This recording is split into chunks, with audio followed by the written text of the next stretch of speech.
હાય રે મોંઘવારી। શિયાળો, ઉનાળો કે ચોમાસું કોઈ પણ સિઝન 4 માસ રહેતી હોય છે, પરંતુ મોંઘવારીની મોસમ તો જાણે 12 માસ થઈ ગઈ છે। અમદાવાદની ગૃહિણીઓ છૂટક શાકભાજીના ભાવમાં થતા અધધ વધારાથી પરેશાન છે। રાજકોટની મહિલાઓને તેલના સતત ભાવ દજાડી રહ્યા છે।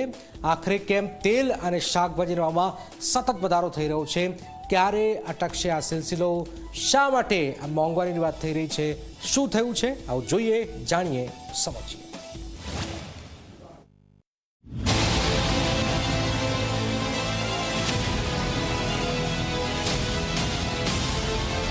તેલ અને શાકભાજી ગુજરાતના તમામ રસોડાની આ બે મુખ્ય જરૂરિયાતો છે, અને આ બંને વસ્તુઓના સતત વધતા ભાવથી ગૃહિણીઓ પરેશાન થઈ ગઈ છે। અનેક મધ્યમ વર્ગીય ઘરના બજેટ ખોરવાઈ ગયા છે। અમદાવાદમાં શાકભાજીના ભાવ તો ભડકે પડતા હોય તેવી સ્થિતિ છે। 1 કિલો શાકભાજીનો ભાવ સાંભળીને ગૃહિણીઓને તો ધ્રાસકો પડ્યો છે। અત્યારે ટીંડોળા 120 રૂપિયા કિલો, ગવાર 100 રૂપિયા કિલો, ભીંડા 80 રૂપિયા કિલો, ચોળી 160 રૂપિયા કિલો, ટામેટા 30 રૂપિયા કિલો, કોબીજ 50 રૂપિયા કિલો, દૂધી 60 રૂપિયા કિલો, આવા બધા ભાવ ચાલુ છે। ગરમીના કારણે શિયાળુ પાક પતી ગયો અને ઉનાળુ પાક હજી ચાલુ થયું નથી, એના હિસાબે થોડા ભાવ છે અત્યારે। અમદાવાદમાં એપીએમસીમાં અને છૂટક બજારમાં શાકભાજીના ભાવમાં ખૂબ મોટો ફેર છે। એટલે કે જે શાકભાજી ખેડૂતો સાવ નજીવા ભાવમાં વેચે છે, એ જ શાકભાજી અનેક ગણા ભાવમાં ગૃહિણીઓને મળે છે। એપીએમસીમાં જે કોબીજનો ભાવ 4 થી 5 રૂપિયા પ્રતિ કિલો છે, તે ગ્રાહકોને 40 રૂપિયામાં પડી રહી છે। એપીએમસીમાં ભીંડાનો ભાવ 30 રૂપિયા કિલો છે, જ્યારે રિટેલમાં ભાવ 80 રૂપિયા પ્રતિ કિલો છે।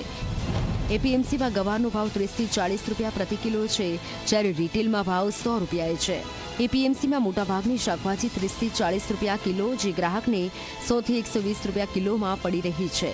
છૂટક બજાર ઉપરાંત અંકુશ ન હોવાના કારણે શાકભાજીના ભાવમાં અધધ વધારો થઈ રહ્યો છે।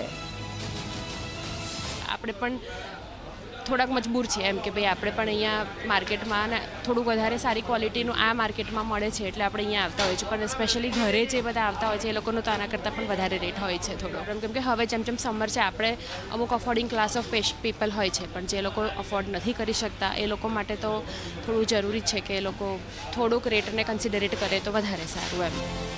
આટલું ઓછું હોય તેમ આ વર્ષે મગફળીની સિઝન સારી હોવા છતાં સિંગ તેલના ભાવમાં સતત અને નોંધપાત્ર વધારો થઈ રહ્યો છે।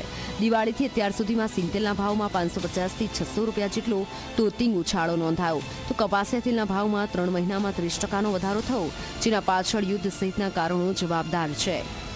અત્યારે ખાસ ભાવ વધારામાં જોવા જઈએ તો સિંગ તેલમાં 600 રૂપિયાનો વધારો આવેલો છે, તો કપાસિયા છે તો એ લગભગ 200 થી 250 રૂપિયા, તો સામે આયાતી તેલ છે પામોલીન 200 રૂપિયા, અને સનફ્લાવર જોવા જઈએ તો લગભગ 400 રૂપિયાનો ભાવ વધારો આવેલો છે। યુદ્ધની પરિસ્થિતિ ચાલી રહી છે અને આયાતી તેલો છે તો એ મળવા મુશ્કેલ છે, અને આયાતી તેલો છે એ જનરલી ક્રૂડ અને રૂપીસ ડોલર ઉપર જ ચાલતું હોય છે।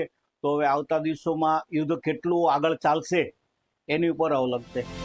આ મોંઘવારી અને મધ્યમ વર્ગની સમસ્યાનો કોઈ અંત ન હોય તેવું લાગી રહ્યું છે। બાંધી આવક સામે કૂદકે ને ભૂસકે વધતા વસ્તુના ભાવ મુશ્કેલી વધારી રહ્યા છે, ત્યારે મધ્યમ વર્ગને આશા છે કે આ કમરતોડ મોંઘવારીથી થોડી રાહત મળે તો તેમની ચિંતા ઓછી થાય। Bureau report, Zee media.